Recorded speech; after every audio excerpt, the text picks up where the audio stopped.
Perkenalkan, nama saya Dwi Nur Hasanah dari kelas 11G absen 11. Saya Salsa Afifah dari kelas 11G absen 29. Saya Milani Salda absen 17. Saya Nur Rahmadianti nomor absen 23. Saya Mada Dewi Pilihan Sisa Putri absen 5. Saya Sedeka Dewi absen 35. Yuk, kita berbahagia. Dampak kolonialisme yang pertama ada dampak ekonomi. Negara Indonesia adalah negara yang memiliki banyak sekali anugerah kekayaan alam. Hal ini menjadi salah satu faktor mengapa banyak bangsa-bangsa asing yang tertarik menuju Indonesia, seperti bangsa penjajah. Kedatangan Belanda diawali dengan terbentuknya VOC. Apa sih itu VOC? VOC adalah perusahaan dagang milik Belanda yang memonopoli jalur perdagangan di Asia. Dalam perkembangannya, VOC telah berhasil mengembangkan usaha komoditas yang memiliki prospek yang bagus, yaitu kopi dan tebu. Selanjutnya ada sistem tanam paksa.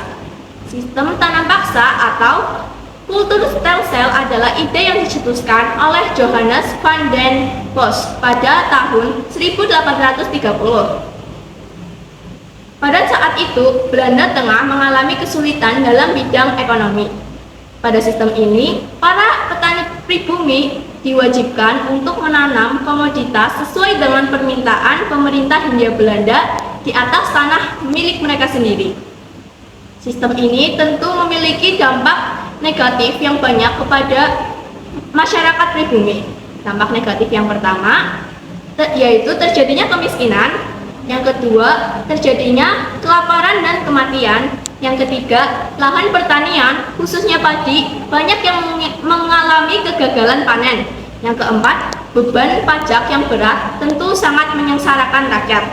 Selain dampak negatif, sistem tanam paksa ternyata memiliki dampak positif loh. Yang pertama, rakyat mulai mengenal berbagai macam teknik menanam tanaman baru. Yang kedua, rakyat pribumi mendapatkan pengetahuan dalam hal menanam dan memperjualbelikan hasil perkebunan. Yang ketiga, terjadinya peningkatan fasilitas-fasilitas atau alat-alat perkebunan. Setelah sistem tanam paksa dihapus, pemerintah Belanda kemudian menerapkan sistem ekonomi liberalisme. Kalian tahu apa enggak nih, apa itu sistem ekonomi liberalisme?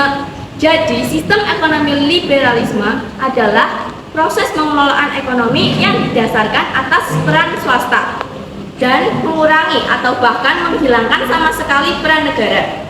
Sistem ini diterapkan dalam kurun waktu 1870 hingga 1900. Pada tahun 1870, pemerintah Belanda menerbitkan Undang-Undang Agraria atau yang bisa disebut dengan Agrarisch Wet. Undang-undang ini diterbitkan dengan tujuan agar para rakyat pribumi tidak kehilangan tanah miliknya. Dalam undang-undang ini terdapat kebijakan-kebijakan. Yang pertama, rakyat non-pribumi tidak diizinkan untuk memiliki tanah atas dasar hak mutlak kecuali untuk pabrik. Yang kedua, rakyat yang memiliki hak pribadi tanahnya tidak diperkenankan untuk memperjualbelikannya kepada penduduk non-pribumi. Yang ketiga, kepemilikan mereka hanya atas dasar hak erfkaf atau hak guna usaha dalam kurun waktu 75 tahun dan dapat diperpanjang jika memungkinkan. Kemudian dibukanya terusan Suez memberikan dampak besar, yaitu membuat jarak antara negara penghasil komoditas ekspor dan pasarnya di Eropa Barat menjadi semakin dekat. Hal ini mendorong terjadinya pembangunan atau perluasan wilayah di negara koloni. Pada tahun 1870 hingga 1885. Hal ini juga dipengaruhi oleh kebijakan yang ada di Undang-Undang Agraria, yaitu hak erfkaf, yaitu hak guna. Pada masa itu, perkebunan adalah salah satu alat untuk menghasilkan devisa bagi Hindia Belanda. Perkebunan dengan cepat tersebar hingga di berbagai daerah. Pada masa liberal ini, Pemerintah Hindia Belanda melakukan banyak sekali pembangunan fasilitas penunjang untuk kegiatan produksi komoditas ekspor mereka, seperti waduk dan irigasi. Industrialisasi kemudian merambat hingga ke industri manufaktur. Industri manufaktur adalah pengolahan barang mentah hingga ke barang jadi. Banyak sekali mesin-mesin yang didatangkan dari Eropa dan didirikannya pabrik-pabrik untuk mengelola hasil perkebunan. Industrialisasi pada masa kolonial ini kemudian terus berkembang pesat hingga saat ini, hingga menyebabkan banyak terjadinya eksploitasi alam di Indonesia. Yang kedua, ada dampak urbanisasi dan pertumbuhan kota. Urbanisasi merupakan perpindahan atau pergeseran populasi dari daerah pedesaan ke daerah perkotaan. Perusahaan yang baru didirikan mengalami perkembangan yang cepat dan membutuhkan banyak tenaga kerja dari dalam maupun luar negeri. Banyak orang-orang Eropa yang menuntut kenyamanan seperti negeri sendiri. Pemerintah Belanda kemudian membangun sekolah, perumahan, dan pelayanan kesehatan khusus. Kemudian dampak lain yang ditimbulkan adalah terjadinya urbanisasi masyarakat pribumi dari pedesaan ke perkotaan atau pusat perkebunan. Hal tersebut didorong oleh faktor berkurangnya lahan pertanian yang mengakibatkan peningkatan kaum miskin di wilayah pedesaan. Memasuki awal abad ke-20, orang-orang Eropa semakin banyak berdatangan dan beradaptasi dengan kondisi tropis. Kemudian di Hindia Belanda, mereka menciptakan lingkungan yang ideal. Apa sih itu lingkungan yang ideal? Menurut persepsi orang Eropa, lingkungan yang ideal diwujudkan dengan bentuk jalan yang diaspal, lampu penerangan jalan, adanya perluasan lahan kota dan dibentuknya taman kota, persebaran pemakaman dan lahan, dan gedung perkantoran. Yang selanjutnya atau yang ketiga ada dampak di bidang sosial dan budaya. Sebelum memasuki masa politik etis, perkembangan ilmu pengetahuan dan teknologi berdampak kecil bagi masyarakat pribumi. Dikarenakannya keterbatasannya jumlah masyarakat pribumi yang mendapatkan pendidikan, kurangnya inovasi dari masyarakat sendiri, minimnya industrialisasi. Pemerintah kolonial Belanda memperkenalkan beberapa aspek-aspek ilmu pengetahuan dan teknologi kepada masyarakat Indonesia, seperti persenjataan modern yang dari ringan hingga yang berat, kendaraan bertempur, dan kendaraan transportasi lainnya. Pasca kemerdekaan Indonesia, perkembangan ilmu pengetahuan dan teknologi sudah berkembang pesat dengan didorong oleh terbukanya akses untuk mendapatkan ilmu pengetahuan dan teknologi. Jejak ilmu pengetahuan dan teknologi pada masa kolonial Belanda mendapatkan hasil yang baik dengan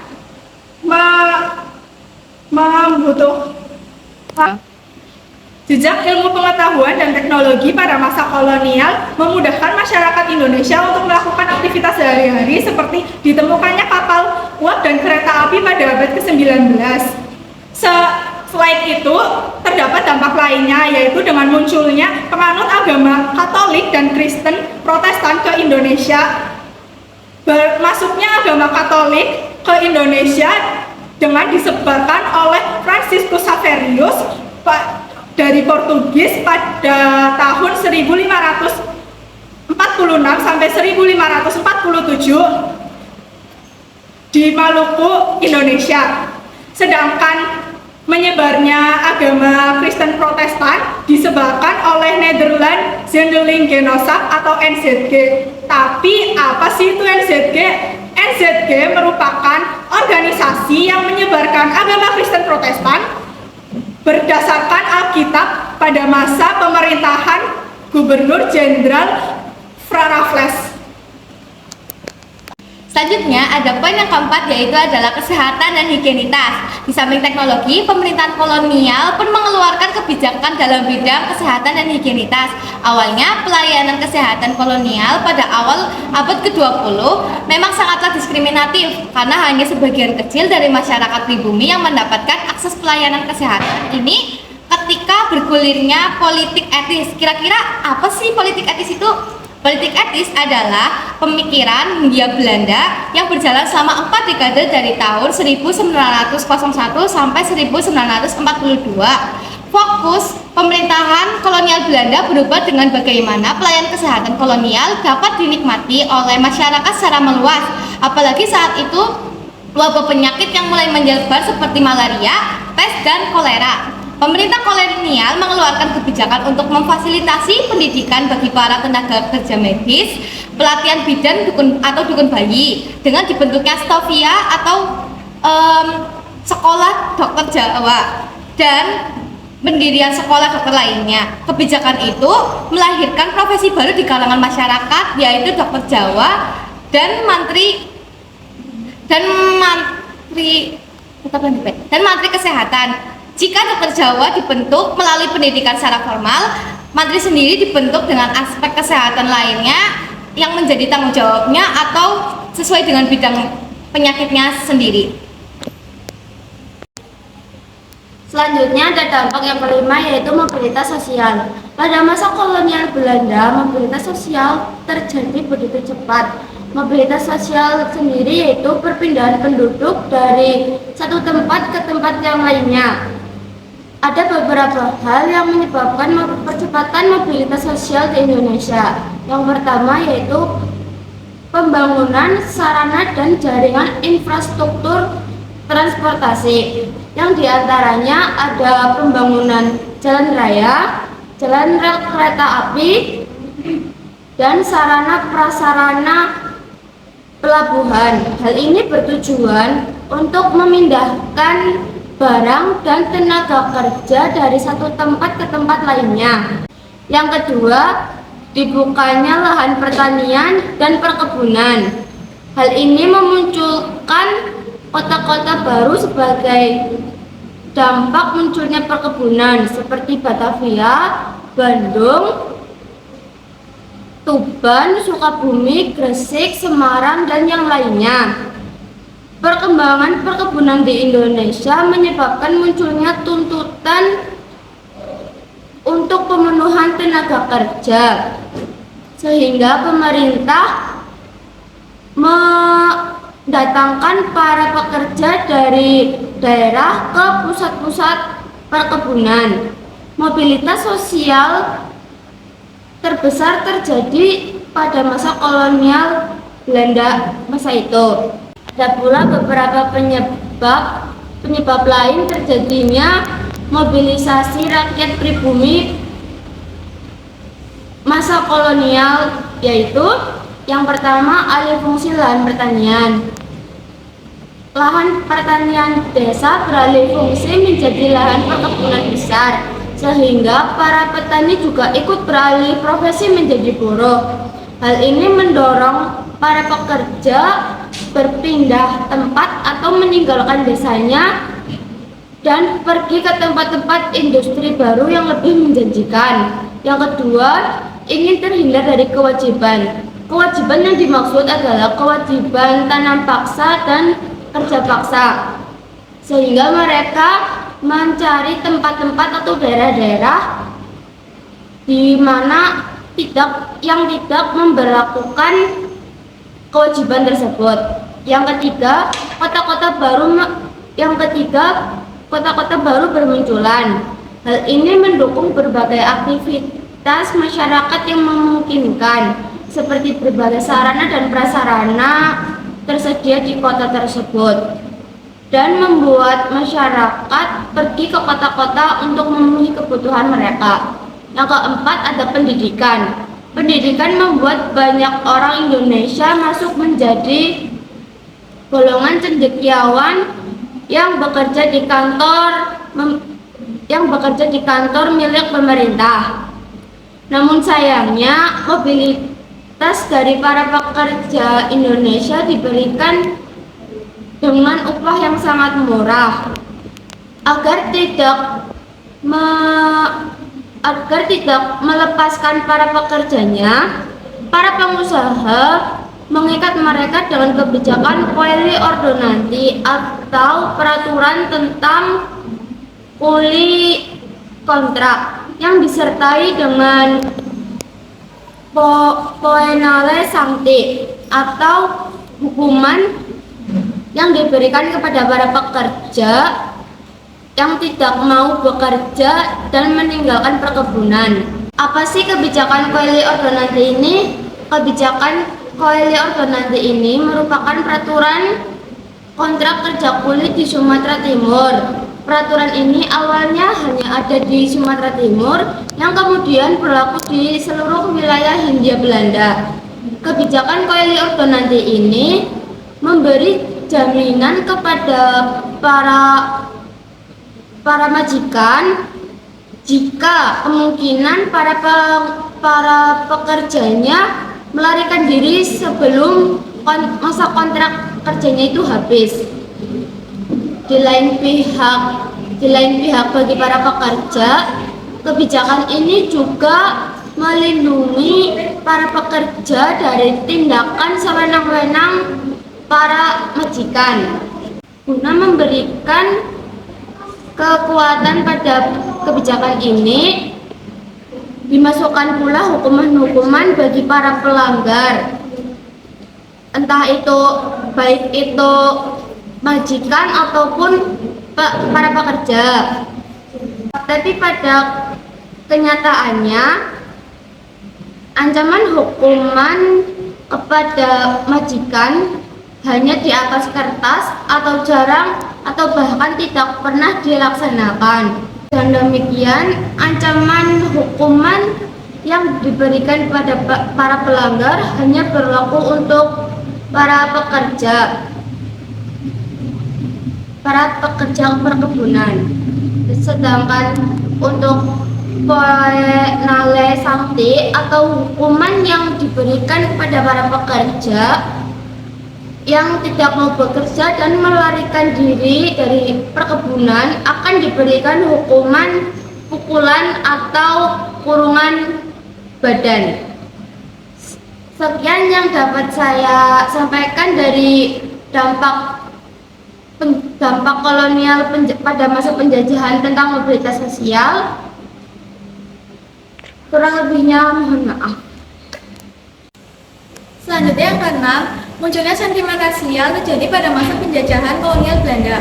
Pemerintah kolonial Belanda membentuk 3 golongan, yaitu yang pertama golongan kulit putih atau masyarakat Eropa, yang kedua golongan timur asing, biasanya seperti orang-orang yang berasal dari Arab, India, dan Afrika. Yang ketiga golongan pribumi. Golongan pribumi adalah masyarakat yang merupakan penduduk asal dari suatu tempat.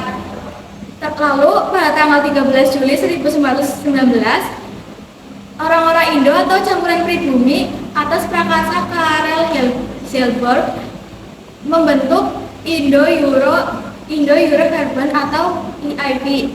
EIP adalah golongan masyarakat yang menuntut hidup mereka untuk dipermudah dan melawan sikap rasis dari Belanda total. Yang terakhir ada dampak politik, yaitu pada masa VOC diangkat pimpinan tertinggi di negara koloni, yaitu gubernur jenderal. Terus kedudukannya itu sama dengan presiden atau setingkat dengan raja-raja di Indonesia. Kerajaan Belanda memberikan kuasa penuh pada gubernur jenderal berupa hak oktroy. Hak istimewa berupa bisa membuat perjanjian dengan para raja, bisa mengangkat dan menurunkan pimpinan setempat. Tidak jarang cara yang ditempuh dengan politik atau adu domba. Memasuki abad ke-20, Belanda menerapkan kebijakan politik etis atau politik balas budi pada 1901 untuk memperbaiki pendidikan di Indonesia. Perkembangan inilah yang melahirkan golongan cendekiawan. Untuk melawan penjajah, bangsa Indonesia menyadari bahwa rakyat harus bersatu untuk perjuangan yang bersifat nasional. Faktor lain yang mempengaruhi lahirnya pergerakan nasional atau nasionalisme ini yaitu Volksraad atau Lembaga Perwakilan Rakyat Hindia Belanda yang berdiri pada 1911 yang telah mempertemukan elit-elit Bumiputra dari berbagai daerah dan suku bangsa. Nasionalisme telah membentuk perjuangan di bawah pimpinan cendekiawan dan melahirkan organisasi di kalangan pribumi.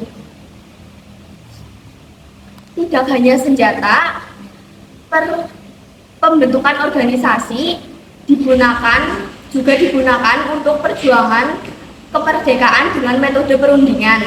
Beberapa contoh organisasi yang ada pada masa pergerakan nasional diantaranya yaitu yang pertama Bujung Tomo pada 1908, yang kedua ada Sarekat Dagang Islam pada 1911, dan yang terakhir ada Indische Partij pada 1912. Sekian yang dapat kelompok kami sampaikan. Apabila ada kekurangan, kami mohon maaf yang sebesar-besarnya. Terima kasih. Wassalamualaikum warahmatullahi wabarakatuh.